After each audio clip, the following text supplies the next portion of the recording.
남편 복 없는 년이 자식 복은 있겠어? 늙은 과부년이 까불고 있어. 수십억 자산가 사모님이라 거들먹거리던 여자는 시어머니의 뺨을 거칠게 후려쳤습니다. 바닥에 산산조각 난 와인잔과 새옷깃 위로 툭툭 떨어지는 붉은 선열. 내 남편이 이 지역에서 누군지 알아? 내 말 한마디면 너희 따위 쥐도 새도 모르게 묻어버릴 수 있어. 하지만 그 여자는 꿈에도 몰랐습니다. 자신이 쓰레기 취급하며 짓밟은 늙은 미용사의 등 뒤에 대한민국 최고 권력의 심장부를 쥐고 있는 괴물들이 버티고 서 있었다는 사실을, 백주대낮에 벌어진 천박한 폭력, 그리고 그 대가로 시작된 가장 완벽하고 잔혹한 심판. 사연 시작합니다. 골목 어기 붉은색과 푸른색 원통이 삐걱거리며 돌아가는 작은 미용실은 우리 시어머니 순옥의 평생이 고스란히 담긴 삶의 터전이었습니다. 유리창에는 빛바랜 유행 지난 헤어스타일 사진들이 붙어 있고, 문을 열고 들어서면 코끝을 찌르는 특유의 파마향 냄새가 언제나 먼저 마중을 나왔지요. 어머니는 30도 채 되지 않은 꽃다운 나이에 남편을 사고로 먼저 떠나보내고 홀로 세상에 남겨졌습니다. 그 어린 나이에 품에 안긴 코올릭의 삼형제를 먹여 살리기 위해 어머니가 쥔 것은 날카롭고 차가운 미용 가위 하나뿐이었습니다. 새벽 5시만 되면 어김없이 낡은 철제 셔터를 올리고 한겨울 찬물에 수건을 빨며 하루를 시작하셨죠. 발바닥이 퉁퉁 붓고 허리가 끊어질 듯 아파도 손님 머리를 말아주는 동안에는 단 한 번도 의자에 엉덩이를 붙이지 않았습니다. 행여 자식들 기죽을까봐 본인은 해진 양말을 꿰매 신으면서도 새 아들의 학비와 도시락만큼은 단 하루도 거르지 않고 정성껏 챙기셨지요. 그 피눈물 나는 근면함과 억척스러움 덕분에 남루한 골목길 단칸방에서도 새 아들은 삐뚤어지지 않고 반듯하게 자라났습니다. 남부럽지 않게 새 아들을 모두 대학까지 가르치고 어엿한 사회인으로 만들어 장가까지 보낸 것은 순전히 어머니의 거친 손끝에서 나온 기적이었습니다. 이제는 자식들이 매달 넉넉한 생활비를 보내드리고 살림도 넉넉해져서 손을 놓으실 때도 되었지만 어머니는 요지부동이셨지요. 몸에 밴 성실함은 칠순을 바라보는 나이에도 어머니를 새벽같이 미용실 거울 앞에 서게 만들었습니다. 손가락 마디마디가 굵어지고 지문이 다 닳아 없어진 손을 보며 자식들이 이제는 그만 쉬시라고 애원해도 어머니는 맑게 웃으실 뿐이었습니다. 가만히 앉아서 놀면 온몸이 더 쑤시고 아프다며 동네 할머니들의 흰머리를 곱게 물들여주는 것이 자신의 유일한 낙이라고 손사래를 치셨죠. 어스름한 저녁 노을이 골목길을 붉게 물들이던 어느 날 퇴근길에 과일 바구니를 들고 어머니의 미용실 문을 열었습니다. 평소 같으면 라디오 트로트 가락에 맞춰 경쾌하게 가위질 소리를 내고 계셔야 할 어머니가 멍하니 거울 앞에 앉아 계셨습니다. 파마 기계 아래 덩그러니 놓인 작은 탁자 위에는 빳빳하고 고급스러운 분홍색 초대장 한 장이 놓여 있었지요. 어머니는 돋보기를 코끝에 걸친 채 그 종이를 들었다 놓았다 하며 깊은 한숨을 내쉬고 계셨습니다. 인기척을 느끼고 화들짝 놀란 어머니는 서둘러 초대장을 앞치마 주머니 속으로 쑤셔 넣으며 어색한 표정을 지으셨지요. 순옥이 수건으로 거울을 닦는 척하며 멋쩍게 웃었습니다. 새아가 일 끝나고 바로 온 게야?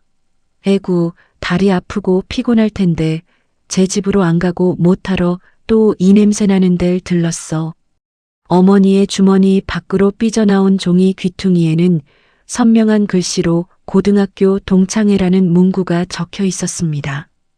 가까이 다가가 살포시 어머니의 어깨를 주물러드리자 굳어있던 어머니의 몸에서 옅은 파마향 냄새와 함께 깊은 피로가 배어 나왔지요. 선반 위에 놓인 전화기에서는 여고 시절 동창회 총무라는 사람의 음성이 아직도 귓가에 맴도는 듯 했습니다. 20년 동안 소식이 끊겼던 친구들이 이번 모임에는 순옥이 너도 꼭 얼굴을 비춰야 한다며 간곡하게 전화를 걸어왔던 것입니다. 오랜 세월 가위만 잡고 사느라 바깥 세상과 담을 쌓고 지냈던 어머니에게 그 전화는 반가움보다 덜컥 겁을 먼저 안겨준 모양이었습니다. 어머니는 의자에 나를 앉히고 따뜻한 둥글레 차를 한 잔 건네며 주머니 속 초대장을 만지작거리셨습니다. 순옥이 바닥에 머리카락을 빗자루로 쓸어 담으며 조용히 속마음을 털어놓았습니다. 30년도 넘게 얼굴 한 번 안 보고 살던 것들인데 이제 와서 늙은 미용사 꼴로 거길 나가서 무슨 낯짝으로 무슨 말을 하겠니? 안 가. 어머니의 목소리 끝자락에는 오랜 세월 세상과 떨어져 홀로 살아온 사람 특유의 위축된 감정이 묻어 있었습니다. 친구들은 남편 잘 만나 호강하며 살거나 자식 자랑에 비단옷을 입고 나올 텐데 본인은 손에 굳은 살만 박인 늙은 파마쟁이에 불과하다는 자격지심이었지요.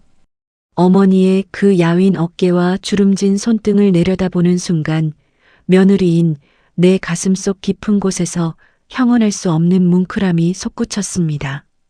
이 거칠고 투박한 손이 없었다면 지금 내 곁에 있는 든든한 남편도 화목한 우리 가족도 존재할 수 없었을 터였습니다. 어머니의 청춘과 젊음을 갈아 넣어 새 아들을 세상의 기둥으로 키워내셨는데 어째서 어머니가 부끄러워하셔야 한단 말입니까? 나는 어머니가 쥐고 있던 빗자루를 빼앗아 옆에 세워두고 어머니의 거친 양손을 내 두 손으로 꼭 감싸쥐었습니다. 어머니, 이번 모임에는 무조건 가셔야 해요. 평생 삼형제 거두시느라 여행 한번 마음 편히 못 가셨잖아요. 어머니가 부끄러우실 게 뭐가 있어요? 내 단호하고 따뜻한 목소리에 어머니는 당황한 듯 눈을 깜빡이며 고개를 가로저으셨습니다. 순옥이 손을 슬그머니 빼내려 하며 힘없이 말했습니다. 입고 갈 변변한 옷 한 벌도 없고 손에서는 지독한 파마약 냄새만 진동하는데 무슨 망신을 사려고 거길 나가니? 난 그냥 여기서 이웃들 머리나 만지는 게 속 편해. 어머니의 완강한 거절 뒤에는 젊은 날 홀로 겪어야 했던 가난과 외로움의 그림자가 짙게 깔려 있었습니다. 남편 잃은 과부 소리 듣기 싫어서 이 악물고 일만 하느라 청춘의 꽃다운 추억조차 가슴속에 묻어두고 살아오신 세월이었습니다. 친구들이 도란도란 모여 학창시절을 이야기할 때 혼자 겉돌까봐 초라한 자신의 모습이 자식들에게 흠이 될까봐 두려워하시는 것이었지요. 나는 어머니의 눈을 똑바로 바라보며 진심을 담아 차분하게 한 글자씩 눌러 담듯 설득을 이어갔습니다. 어머니가 흘리신 땀방울은 세상 그 어떤 보석보다 값지고 당당한 훈장이며 이제는 그 결실을 누리실 자격이 충분하다고 말씀드렸습니다. 지은이 어머니의 거친 손등을 어루만지며 힘주어 말했습니다. 어머니, 자식들 뒷바라지하느라 고생하신 어머니 땀방울이 세상에서 제일 귀한 훈장이에요. 그 자리에 있는 그 어떤 사모님보다 우리 어머니가 제일 떳떳하고 훌륭하세요. 내 간곡하고 진심 어린 설득에 어머니의 굳게 다물렸던 입술이 가늘게 떨리기 시작했습니다. 어머니의 눈가에 어느덧 투명한 눈물이 그렁그렁 차올랐고 주름진 뺨 위로 붉은 홍조가 번져나갔습니다. 한평생 가족을 위해 모든 것을 쏟아붓느라 잊고 살았던 순옥이라는 자기 자신의 이름 석자가 어머니의 가슴 속에서 다시 조용히 숨을 쉬는 듯 했습니다. 미용실 한 구석에 걸린 새 아들의 졸업식 사진을 물끄러미 바라보시던 어머니는 마침내 참아왔던 숨을 길게 내쉬셨지요. 순옥이 앞치마를 벗어 개며 조심스럽게 입을 열었습니다. 정말 내가 가도 괜찮겠니? 친구들이 날 보고 뒤에서 흉보고 손가락질하진 않겠어? 어머니의 목소리에는 두려움과 함께 아주 오래전 잃어버렸던 소녀 같은 설렘이 가만히 깃들어 있었습니다. 나는 환하게 웃으며 어머니의 어깨를 꼭 안아드리고 망설임 없이 고개를 끄덕였습니다. 그럼요, 어머니. 그 누구보다 당당하고 멋지게 다녀오실 수 있도록 제가 머리끝부터 발끝까지 다 모셔다 드릴게요. 어머니의 얼굴에 수줍으면서도 안도감이 섞인 엷은 미소가 피어오르는 것을 보며 내 마음속에는 확고한 결심이 섰습니다. 이번 동창회는 어머니가 지나온 고단했던 삶을 위로받고 당신의 존재 자체로 가장 빛나는 주인공이 되어야 마땅한 자리였습니다. 어머니가 걸어오신 헌신의 세월이 얼마나 눈부신 것인지 세상 사람 모두가 알 수 있도록 며느리로서 최고의 하루를 선물해 드리고 싶었지요. 가게 문을 닫고 나오는 길, 밤하늘에 총총히 박힌 별들이 어머니의 굽은 등을 따스하게 비추고 있었습니다. 어머니의 야윈 손을 꼭 쥐고 집으로 향하는 내 발걸음은 그 어느 때보다 단단하고 힘이 넘쳤습니다. 그 주말 어머니의 잃어버린 20년 세월을 가장 찬란하게 되찾아드리기 위한 완벽한 외출 준비가 내 머릿속에서 차근차근 그려지고 있었습니다. 동창회 당일 오전 약속 시간보다 2시간이나 일찍 찾아간 시댁 거실에는 희미한 스팀 다림이 냄새가 자욱하게 맴돌고 있었습니다. 안방 문을 열자 어머니는 10년 전 막내 선우의 대학 입학식 때 입으셨던 유행 지난 짙은 감색 투피스를 꺼내 입고 전신 거울 앞에서 옷매무새를 연신 매만지고 계셨습니다. 어깨선은 어색하게 처져 있었고 드라이클리닝을 수없이 반복해 천의 윤기가 다 죽어버린 낡은 옷이었습니다. 이만하면 남들 눈에 아주 흉하지는 않겠지? 단정해 보이기는 하지, 새아가? 조심스럽게 묻는 어머니의 씁쓸한 목소리에 가슴이 미어지는 것 같았습니다. 평생 자식들 명품 패딩과 비싼 정장은 아낌없이 사입히시면서 정작 본인의 몸에는 10,000원짜리 남대문 시장 옷 한 벌 걸치는 것조차 사치라 여기셨던 어머니였습니다. 저는 신발을 벗자마자 안방으로 성큼 걸어 들어가 어머니의 손을 잡고 부드럽게 이끌었습니다. 어머니, 오늘은 우리 어머니 인생에서 가장 눈부시게 빛나는 날이어야 해요. 저랑 잠깐 어디 좀 들렀다가요. 영문도 모른 채 저를 따라 나선 어머니를 태우고 도착한 곳은 도심 한복판에 위치한 최고급 명품 백화점이었습니다. 웅장한 대리석 기둥과 눈이 부실 정도로 화려한 샹들리에, 그리고 매장마다 풍기는 고급스러운 향수 냄새에 어머니는 잔뜩 주눅이 든 표정으로 제 코트 소매를 꼭 쥐셨습니다. 새아가 여긴 너무 비싼 곳 아니냐? 난 저기 지하상가 옷만 입어도 충분한데. 어머니, 오늘만큼은 제 말 들으셔야 해요. 저는 어머니를 모시고 3층에 위치한 중년 여성 최고급 부티크 매장으로 들어섰습니다. 단정한 유니폼을 입은 매장 매니저가 공손하게 인사를 건네왔습니다. 어서 오십시오, 손님. 어떤 스타일을 찾으십니까? 저희 시어머니께서 오늘 아주 소중하고 격식 있는 동창 모임에 참석하십니다. 이 세상에서 가장 단아하면서도 기품이 넘치는 정장 한 벌로 골라주세요.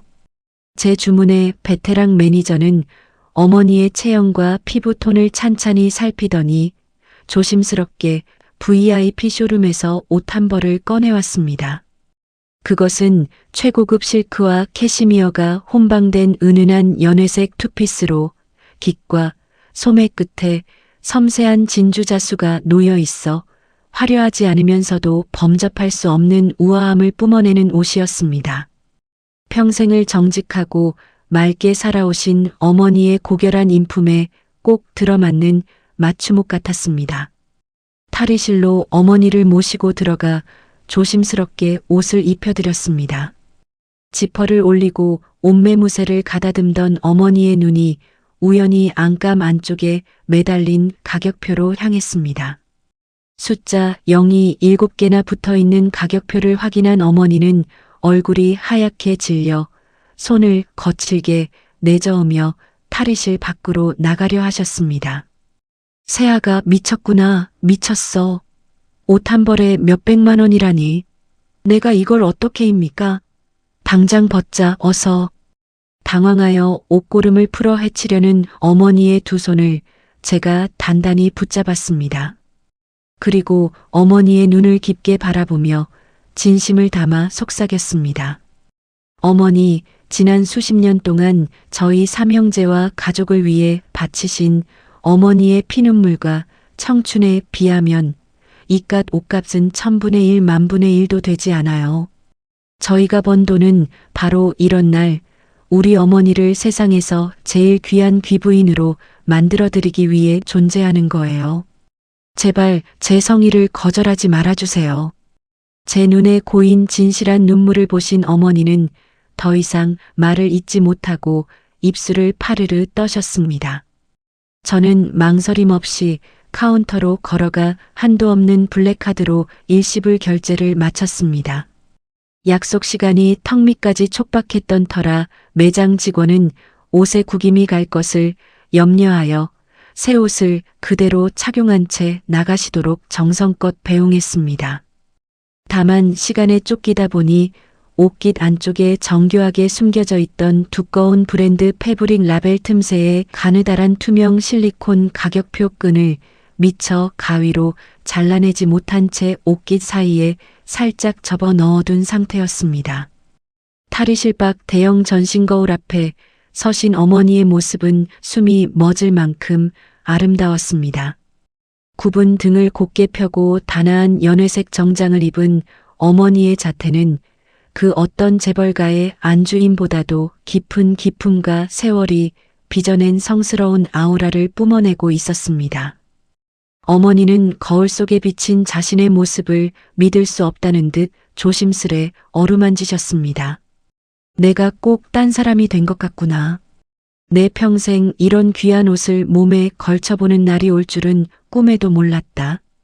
환하게 번지는 어머니의 소녀 같은 미소를 바라보며 우리는 동창회가 열리는 특급 호텔로 차를 몰았습니다. 호텔 로비 현관에 도착해 저는 조수석으로 달려가 차 문을 열고 어머니를 정중히 부축해 드렸습니다. 어머니, 2층 대연회장으로 올라가시면 돼요. 저도 바로 옆 법조타운에서 로펌 긴급 미팅만 끝내고 1시간 안에 모시러 올 테니 아무 걱정 마시고 친구분들과 행복한 추억만 나누고 계세요.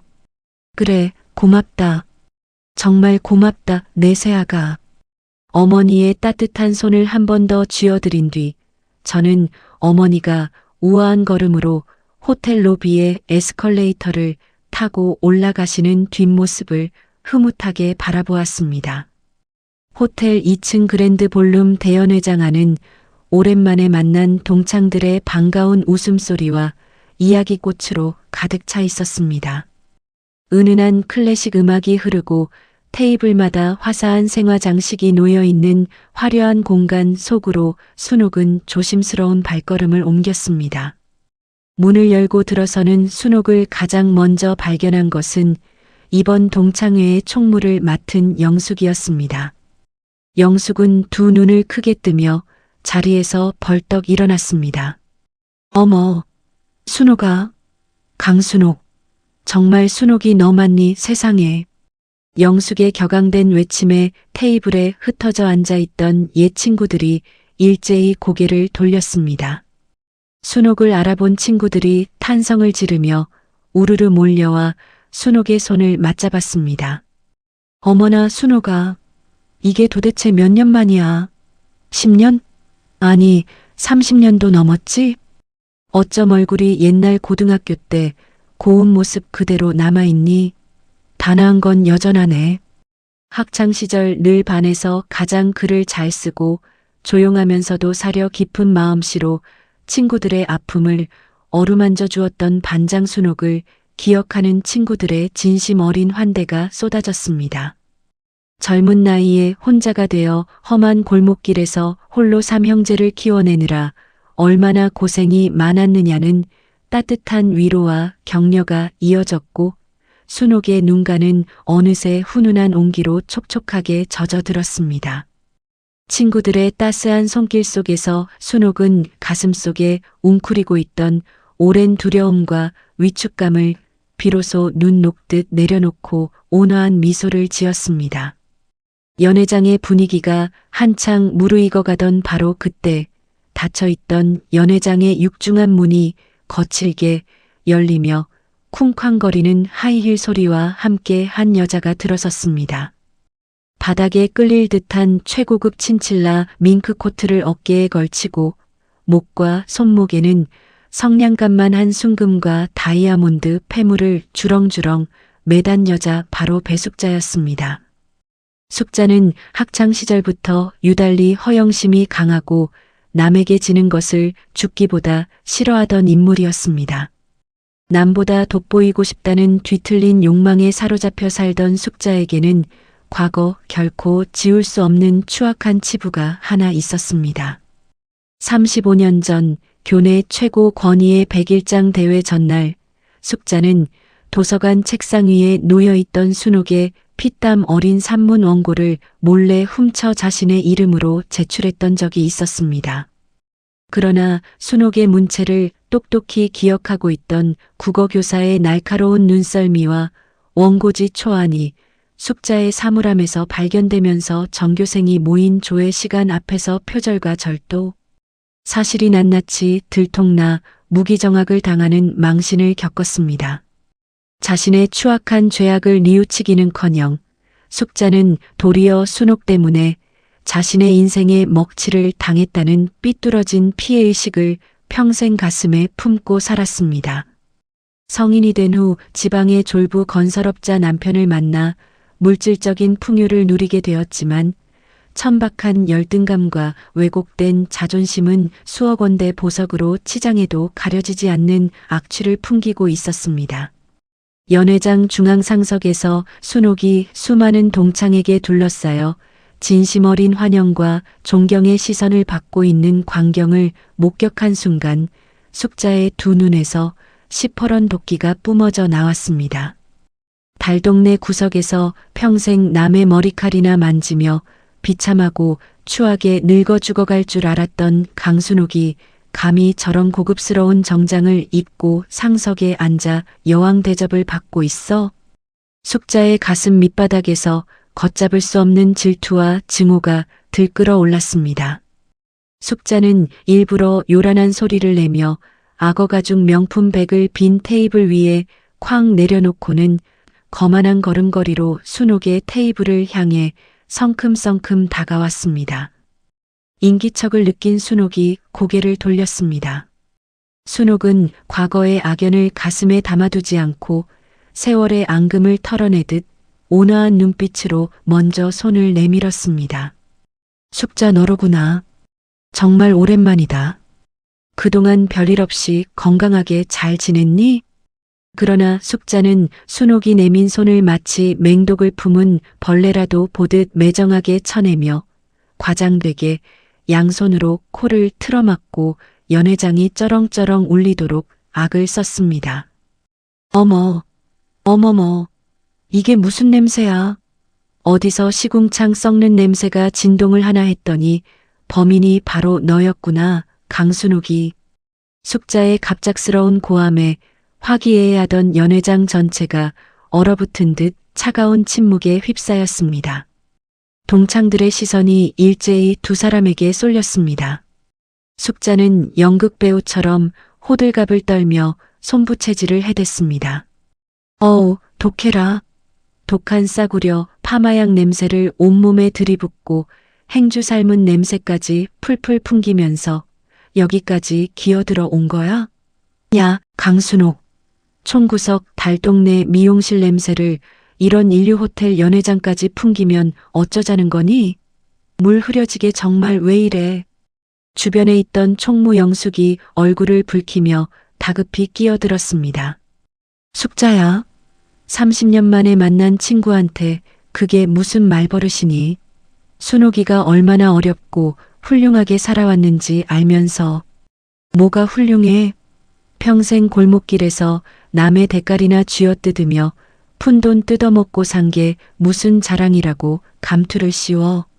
숙자는 영숙의 말을 거칠게 자르며 순옥의 등 뒤로 성큼 다가갔습니다.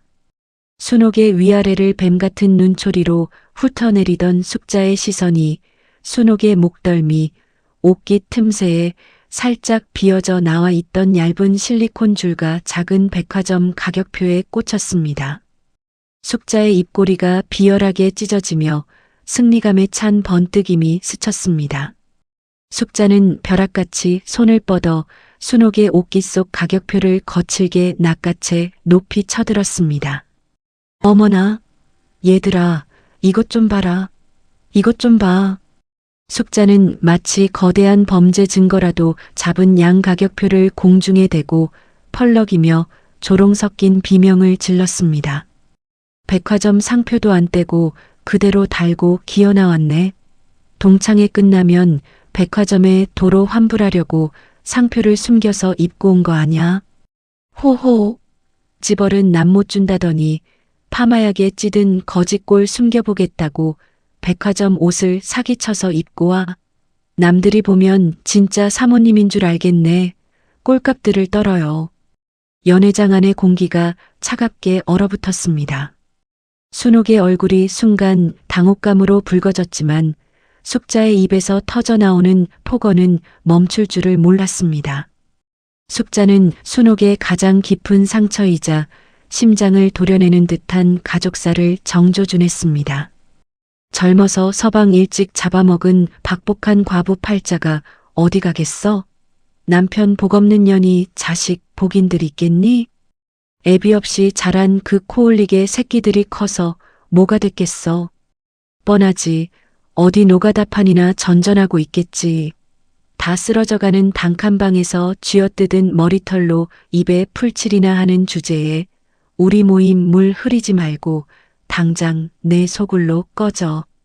도를 넘은 악랄한 독설에 몇몇 동창들이 기겁하며 숙자를 뜯어 말렸습니다.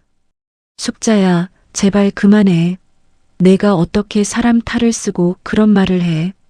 하지만 숙자는 눈을 까뒤집으며 자신을 말리는 친구들의 팔을 거칠게 뿌리쳤습니다. 연회장이 모욕과 수치심의 소용돌이로 뒤흔들리는 그 순간 모든 이의 시선이 비난의 표적이 된 순옥에게로 향했습니다.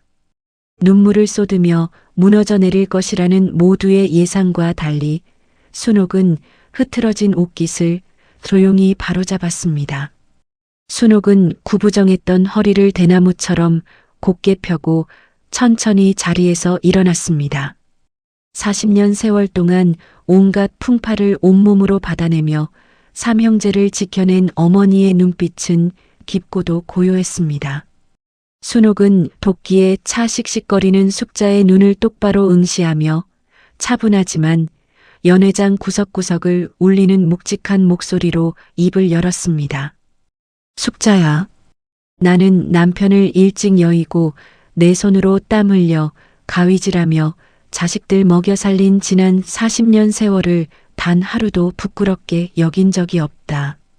남의 돈을 탐내지 않고 내 손에 굳은 살이 박이고 지문이 닳아 없어지도록 정직하게 일해 세 자식을 반듯하게 키워낸 내 손은 하늘을 우러러 한 점 부끄러움이 없다.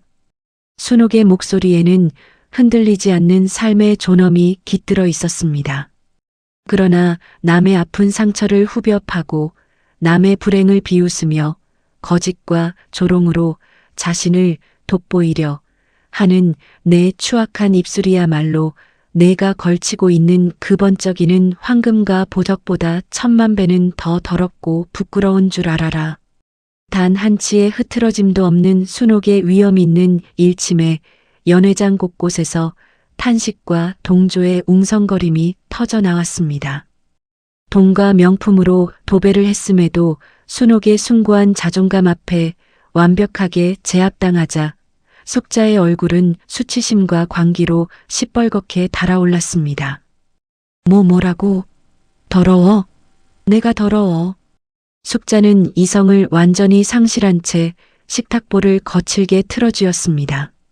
식탁 위의 은식기들이 요란한 소리를 내며 바닥으로 떨어졌습니다. 35년 전 전교생 앞에서 표절사실이 폭로되어 바닥으로 곤두박질 쳤던 그날의 수치심이 뇌리를 스치며 숙자의 눈에 핏발이 섰습니다. 내가 뭔데 나를 훈계해. 잘난 척하지 마. 35년 전 100일장 때도 내년이 뒤에서 수작을 부려 내 인생을 망쳐놓았잖아. 내년만 없었으면 난 명문대. 문예창작과에 당당히 합격해서 사모님이 아니라 유명 작가가 되었을 몸이야. 해묵은 원망을 토해내는 숙자를 향해 순옥은 준엄한 눈빛으로 꾸짖었습니다. 남의 피땀 어린 글을 훔친 것은 너 자신의 추악한 욕심이었고 온 학교에 망신을 당한 것 역시 너 자신의 거짓말 때문이었다.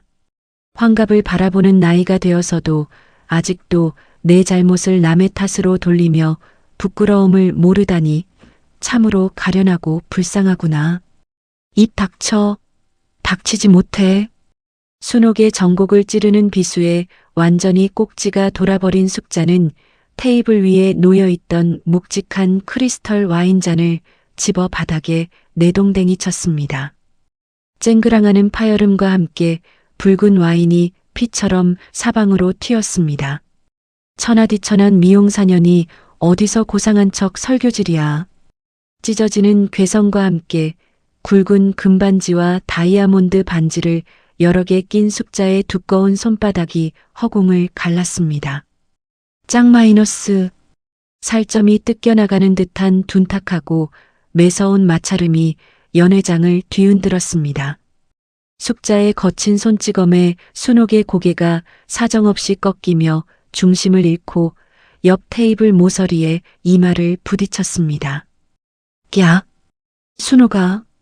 동창들의 비명 속에서 순옥은 차가운 대리석 바닥으로 쓰러졌습니다. 순옥의 하얀 뺨은 금세 피멍이 들어 시퍼렇게 부풀어 올랐고 날카로운 반지 모서리에 찢어진 입술 끝에서 붉은 선혈이 흘러내려 며느리가 선물한 연회색 정장의 순백진주 자수 위로 툭툭 떨어졌습니다. 연회장은 순식간에 아수라장이 되었습니다. 숙자는 숨을 헐떡이며 쓰러진 순옥을 향해 침을 뱉으려 발을 치켜들었습니다. 바로 그 순간이었습니다. 지금 내 어머니한테 무슨 짓을 한 거야? 연회장 입구를 찢을 듯한 서늘하고도 벼락 같은 외침이 공간을 갈랐습니다. 미팅을 서둘러 마치고 어머니를 모시기 위해 연회장 문을 열고 들어서던 며느리 지은의 눈에 피를 흘리며 차가운 바닥에 쓰러져 있는 시어머니의 모습이 박힌 것이었습니다. 지은은 손에 들고 있던 서류 가방을 바닥에 내팽개치고 번개처럼 연회장 중앙으로 질주했습니다. 대리석 바닥에 무릎이 깨지는 것도 잊은 채 쓰러진 순옥을 떨리는 두 팔로 와락 끌어안았습니다. 어머니, 어머니, 정신 차려보세요. 어머니. 지은의 절규에 순옥은 가쁜 숨을 몰아쉬며 찢어진 입술을 힘겹게 달싹였습니다. 자신의 뺨에서 흐르는 피보다 며느리의 옷에 피가 묻을까 걱정하며 떨리는 손으로 지은의 옷자락을 밀어내려 했습니다. 새아가 내가 여길 왜 흉한 꼴을 보여서 어쩌니 어서 가자. 내가 창피해서 그렇단다. 피를 철철 흘리면서도 자식과 며느리가 다칠까 전전긍긍하는 어머니의 여인 몸을 느끼는 순간 지은의 가슴 속에서 무언가 거대하게 끊어지는 소리가 났습니다. 지은의 눈빛에서 온기는 흔적도 없이 사라지고 그 자리에 북극의 빙하보다 차갑고 잔혹한 살기가 서렸습니다. 지은은 핸드백에서 손수건을 꺼내 어머니의 찢어진 입술을 정성스레 지혈해드린 뒤 천천히 몸을 일으켰습니다. 170cm가 넘는 훤칠한 키의 지적이고 날카로운 눈빛을 번뜩이는 지은의 아우라에 의기양양하던 숙자조차 저도 모르게 반걸음 뒤로 물러섰습니다. 숙자는 애써 허세를 부리며 턱을 치켜들고 삿대질을 했습니다. 넌 또 뭐야? 저 파마쟁이 딸년이야? 어디서 젊은 것이 어른들 노는 자리에 버릇없이 눈을 불하려. 지은은 대꾸할 가치조차 없다는 듯 숙자를 싸늘하게 응시하며 코트 주머니에서 최신형 스마트폰을 꺼냈습니다. 그리고 망설임 없이 단축번호 1번을 눌러 스피커폰을 켰습니다. 통화 연결음이 채 2번도 울리기 전에 남편 민우의 목소리가 터져 나왔습니다. 여보, 미팅 잘 끝났어? 어머니 모시러 호텔 도착했어? 지은은 얼음장처럼 차분하지만 서늘한 목소리로 입을 열었습니다. 여보, 지금 당장 법무단지 사무실에 있는 로펌 형사 전담 변호사들 전부 대동하고 호텔 2층 그랜드 볼룸으로 와줘. 어머니가 폭행을 당하셨어. 얼굴에 상해를 입고 입술이 찢어져 피를 흘리며 바닥에 쓰러져 계셔. 뭐라고? 스피커 너머로 종이가 찢어지고 의자가 거칠게 넘어가는 소리가 울렸습니다. 이어 국내 최고 대형 로펌의 에이스 변호사이자 장남인 민우의 살기 어린 고함이 터져 나왔습니다. 어떤 새끼가 감히 우리 어머니한테 손을 댔어. 내가 지금 1분 안에 간다. 꼼짝 말고 기다리라고 해. 전화가 끊어지자마자 지은은 둘째 시동생 준우와 막내 시동생 선우의 단체 대화방에 현장 상황을 간결하게 전송했습니다. 그 직후 지은은 스마트폰 카메라를 켜고 연회장에 깨진 와인잔 파편, 바닥에 튄 핏자국, 그리고 어머니의 부풀어 오른 뺨과 상처 부위를 사케이 고화질 영상으로 한치의 흔들림 없이 낱낱이 촬영하기 시작했습니다.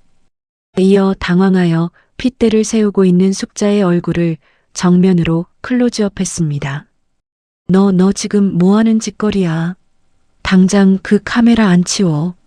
형법 제257조 상해죄 및 제260조 폭행죄, 그리고 제311조 공연음란 및 모욕죄, 명예훼손죄 현행범에 대한 증거 수집입니다. 단 한마디도 빼놓지 말고 짓거리세요. 전부 법정에서 당신의 형량을 늘리는 증거로 제출될 테니까요. 지은의 한치의 흐트러짐도 없는 법률적이고 냉철한 대응의 숙자는 비로소 무언가 잘못 돌아가고 있음을 감지하고 식은땀을 흘리기 시작했습니다. 지은은 벽면에 부착된 비상 인터폰을 강하게 눌렀습니다. 1분도 채 되지 않아 호텔 총지배인과 건장한 보안 요원 대여섯 명이 연회장 안으로 숨을 헐떡이며 들이닥쳤습니다. 무슨 일입니까? 지은은 자신의 재킷 안주머니에서 대한민국 굴지의 대기업 법무팀 수석 변호사 신분증과 함께 해당 글로벌 호텔 체인의 최고 등급 블랙 VIP 카드를 꺼내 촌지배인의 눈앞에 내밀었습니다. 호텔 그랜드 볼룸에서 VIP 고객에 대한 무차별적인 유혈 폭행 사건이 발생했습니다. 지금 즉시 이 연회장의 모든 비상구와 출입문을 폐쇄하고 관할 경찰서 강력계 형사들이 도착할 때까지 현장 출입을 전면 통제하세요. 아울러 2홀 내부를 비추는 사각지대 없는 CCTV 원본 영상 파일 3개를 즉각 백업하여 제 이메일로 전송하십시오. 1초라도 훼손되거나 지연될 시 본 호텔법인에 대한 안전관리 소홀 및 방조 책임으로 수십억대 손해배상 청구 소송을 제기하겠습니다. 총지배인은 지은의 신분증과 날카로운 눈빛을 확인하자마자 사색이 되어 허리를 90도로 꺾었습니다. 죄송합니다. 즉시 조치하겠습니다. 보안팀 문 폐쇄하고 경찰에 즉시 한라인 연결해. 연회장의 문이 철컥 소리를 내며 완전히 봉쇄되자 동창들은 숨을 죽였고 숙자의 눈동자는 사시나무 떨듯 흔들리기 시작했습니다. 지은은 천천히 숙자를 향해 걸어갔습니다. 구두 굽소리가 적막한 연회장의 사형 선고의 카운트다운처럼 울려 퍼졌습니다. 지은은 바닥에 떨어져 있던 연회색 정장의 옷깃 가격표를 주워들어 숙자의 눈앞에 높이 쳐들었습니다. 아까 이 가격표를 가지고 우리 어머니를 조롱하셨습니까?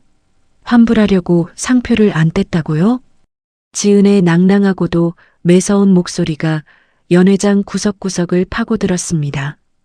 이 옷은 어머니가 환불받으려 하신 게 아닙니다. 평생 가위 하나로 피눈물 흘리시며 삼형제를 대한민국 최고의 인재로 키워내신 은혜에 보답하고자 며느리인 제가 오늘 낮 최고급 명품관에서 1,000만 원을 일시불로 결제하고 직접 입혀드린 세상에 단 하나뿐인 헌정의 옷입니다. 지은의 일갈에 동창들 사이에서 거대한 웅성거림과 경탄이 터져나왔습니다. 약속 시간에 늦을까 서두르느라 안감 깊숙이 숨겨진 투명 실리콘 끈을 미처 가위로 잘라내지 못한 제 사소한 실수를 트집 잡아 남의 고귀한 인생을 모욕하고 폭행을 휘두른 당신의 그 추악하고 썩어빠진 신보야말로 쓰레기통에 처박아야 할 악행입니다. 숙자는 동창들의 경멸 어린 시선과 지은의 압도적인 기세에 밀리자 얼굴을 흉하게 일그러뜨리며 마지막 발악을 시작했습니다. 이 인연들이 짜고 쳐서 누굴 협박해? 아, 너 내가 누군지 알아? 내 남편이 이 지역 대성건설 회장이야.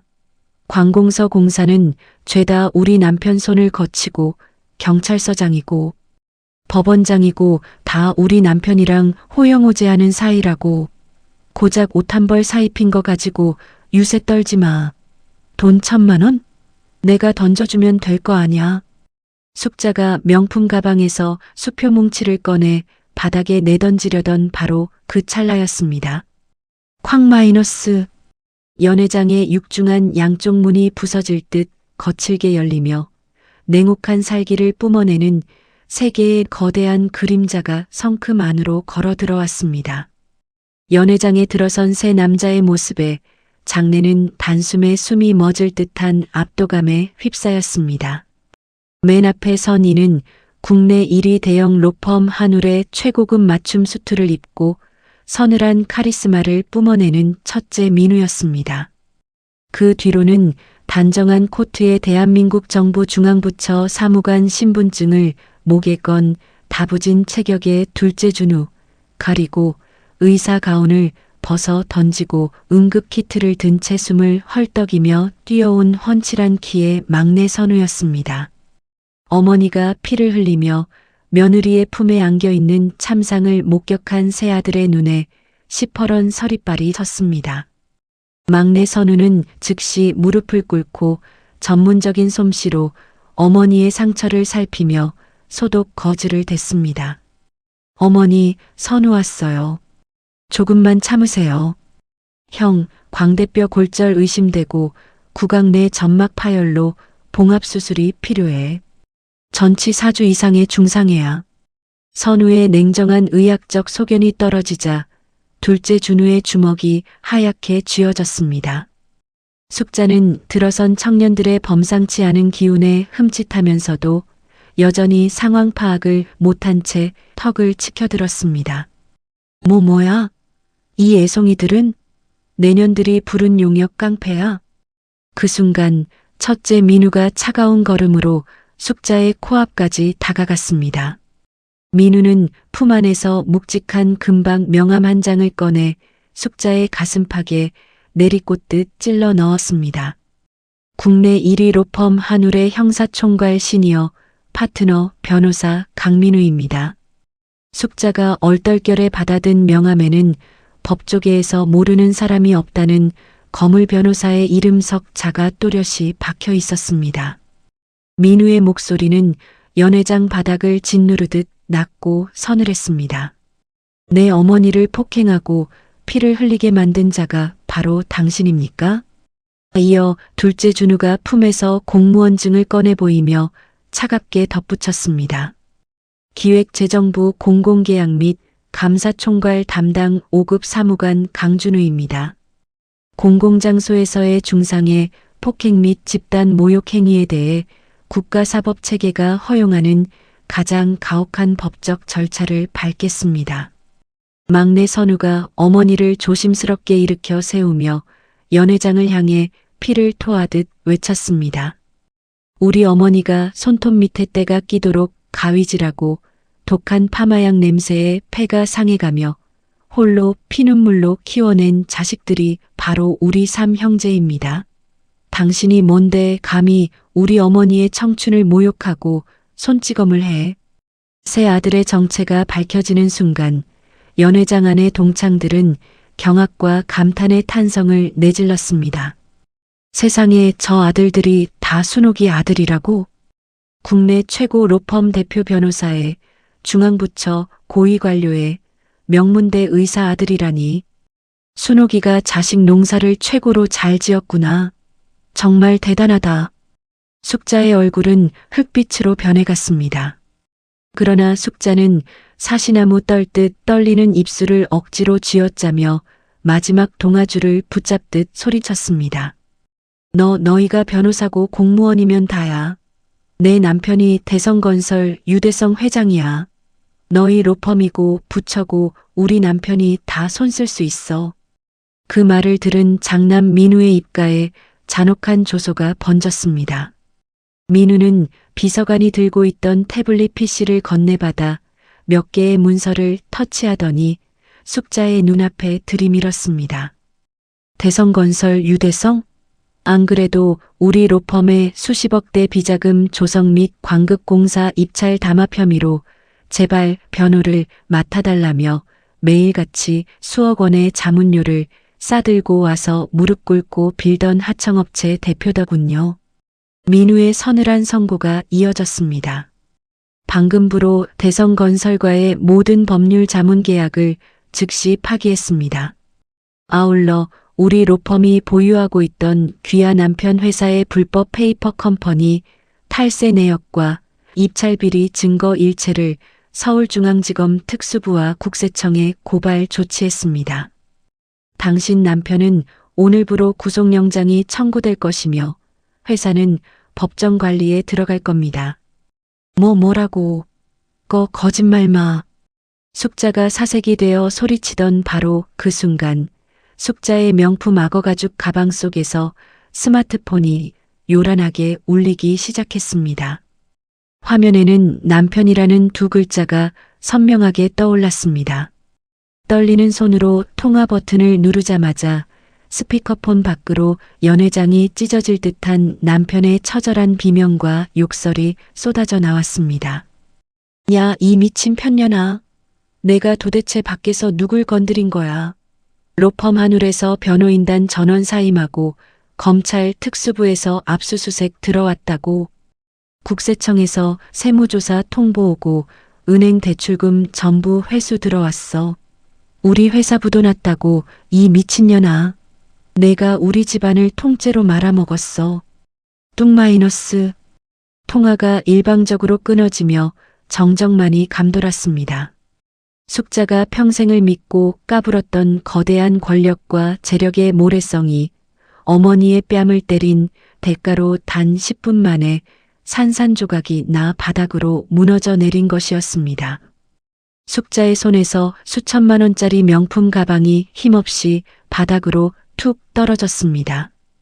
그때 연회장의 문이 다시 열리며 관할 경찰서 강력계 팀장과 형사들이 들이닥쳤습니다. 신고받고 출동했습니다. 가해자가 누구입니까? 둘째 준우가 신분증을 제시하며 형사들에게 단호하게 지시했습니다. 현행범 배숙자입니다. 흉기반지 및 와인잔을 사용한 특수존속상해 및 특수폭행, 집단 명예훼손 혐의입니다. 피해자의 상해, 진단서 및 현장 4K 영상, CCTV 원본 일체를 제출할 테니 즉각 긴급 체포하여 구속 수사하십시오. 합의는 0.1%도 없습니다. 알겠습니다. 피의자 배숙자 씨 특수폭행 혐의로 긴급 체포합니다. 변호인을 선임할 수 있고 형사들이 숙자의 양팔을 낚아채 차가운 은색 수갑을 채우려 하자 숙자는 비로소 자신이 건드려서는 안 될 거대한 거인을 건드렸음을 깨닫고 패닉에 빠졌습니다. 숙자는 주변의 동창들을 둘러보며 미친 듯이 매달렸습니다. 영수가, 순이야, 나 좀 도와줘. 내가 실수한 거 너희가 다 봤잖아. 제발 저 사람들한테 말 좀 잘해줘. 응. 그러나 동창들은 차가운 눈빛으로 숙자의 손을 징그럽다는 듯 뿌리치며 매서운 비난을 쏟아냈습니다. 숙자, 너는 진짜 천벌을 받은 거야. 고등학교 때도 순옥이 그를 훔치더니 나이 환갑이 넘어서도 그 더러운 버릇을 못 고쳤니? 순옥이가 피눈물 흘리며 자식들 훌륭하게 키워낼 동안 넌 남의 가슴에 대못이나 받고 졸부 자랑이나 하더니 꼴 좋다. 경찰관님, 이 여자가 일부러 잔을 깨고 때렸어요.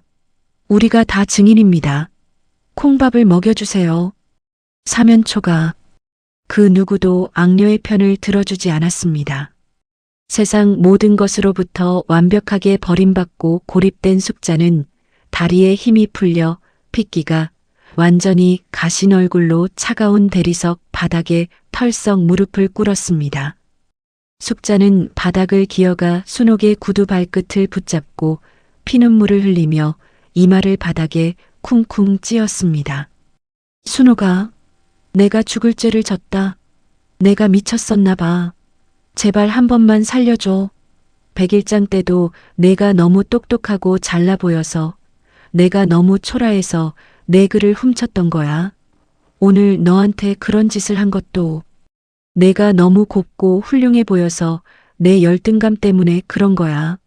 제발 내 자식들한테 말해서 우리 남편 회사 좀 살려달라고 해줘. 제발 한 번만 용서해줘 순옥아. 화려한 보석과 밍크 코트를 걸친 채 바닥에서 짐승처럼 울부짖는 숙자의 추악한 몰골을 내려다보며 순옥은 조용히 자신의 발끝을 뒤로 물렸습니다. 그 눈빛에는 분노도 원망도 아닌 오직 깊은 연민과 준엄한 단호함만이 서려 있었습니다. 숙자야, 나는 지난 40년간 가위 하나로 정직하게 일해 자식들을 길렀기에 내 손에 굳은 살과 닳아 없어진 지문이 단 한 번도 부끄럽지 않았다. 남을 짓밟고 빼앗은 돈 자랑으로 남의 가슴에 피눈물을 흘리게 하며 살아온 내 인생이야말로 이 세상에서 가장 가련하고 실패한 삶이다. 순옥은 자신을 지키기 위해 든든하게 서 있는 세 아들과 자신의 손을 따뜻하게 감싸쥐고 있는 며느리 지은을 바라보았습니다. 너에 대한 처벌과 법적 조치는 내 자랑스러운 자식들과 지혜로운 며느리의 뜻에 온전히 맡기겠다. 순옥의 준엄한 선언과 함께 장남 민우가 형사들에게 고개를 끄덕였습니다. 형사들은 바닥에서 발버둥 치는 숙자를 인정사정 없이 끌어내 연회장 밖으로 사라졌습니다. 악녀가 끌려나간 연회장 안에는 잠시 정적이 흐르더니 이내 동창회장 영숙을 필두로 100여 명의 동창이 일제히 자리에서 일어나 우레와 같은 박수갈채와 환호를 쏟아냈습니다. 순옥아, 정말 장하다. 내가 최고다. 강순옥, 오늘 이 자리에서 내가 제일 성공하고 제일 위대한 어머니야.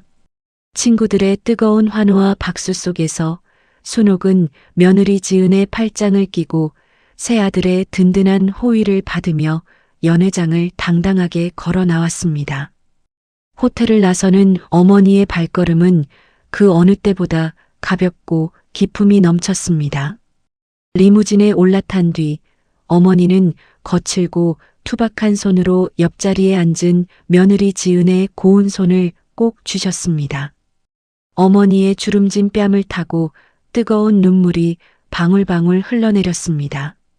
세아가 오늘 내가 없었더라면 난 평생을 가슴에 응어리를 품은 채 죄인처럼 고개도 못 들고 살 뻔했단다. 10수년 묵은 내 가슴의 한을 우리 착한 며느리가 다 풀어주었구나. 지은은 어머니의 눈물을 닦아드리며 가슴 깊은 곳에서 우러나오는 미소로 화답했습니다. 어머니, 피눈물과 청춘을 바쳐 저희 남편과 동생들을 이토록 훌륭하게 키워내신 어머니의 은혜에 비하면 이건 며느리로서 당연히 해야 할 작은 도리일 뿐이에요. 이제 고생은 다 끝났으니 남은 여생은 저희의 넘치는 사랑과 극진한 대접만 받으시며 꽃길만 걸으세요. 앞좌석에 탄 새 아들이 백미러를 통해 어머니와 눈을 맞추며 환하게 웃음 지었습니다. 호텔 밖으로 펼쳐진 맑고 푸른 하늘 아래 어머니가 평생을 바쳐 지켜낸 거룩한 청춘의 세월과 가족의 위대한 사랑이 눈부신 황금빛 햇살 속에서 세상 그 어떤 보석보다 찬란하게 반짝이고 있었습니다. 한평생 자식들을 위해 묵묵히 헌신하며 거칠어진 손끝으로 일군 어머니의 세월은 세상 그 어떤 화려한 보석보다 값지고 눈부신 것이었습니다. 타인의 아픔을 조롱하며 얄팍한 불을 과시하던 오만함은 결국 모래성처럼 허무하게 무너져 내렸지만 정직한 땀방울과 깊은 사랑으로 지켜낸 가족은 어머니의 가장 단단하고 든든한 울타리가 되어 주었습니다. 20년 세월 동안 가슴속 깊이 묻어두었던 서름과 한을 시원하게 풀어드린 며느리와 새아들의 통쾌한 이야기, 여러분은 어떻게 보셨나요? 진정한 품격과 성공은 겉으로 번쩍이는 패물이 아니라 서로를 아끼고 지켜주는 따뜻한 마음과 정직한 삶에 있다는 것을 다시금 느끼게 됩니다. 이야기를 끝까지 들어주신 분이 계시다면 잘 들었다고 댓글 하나만 남겨주세요. 감사합니다.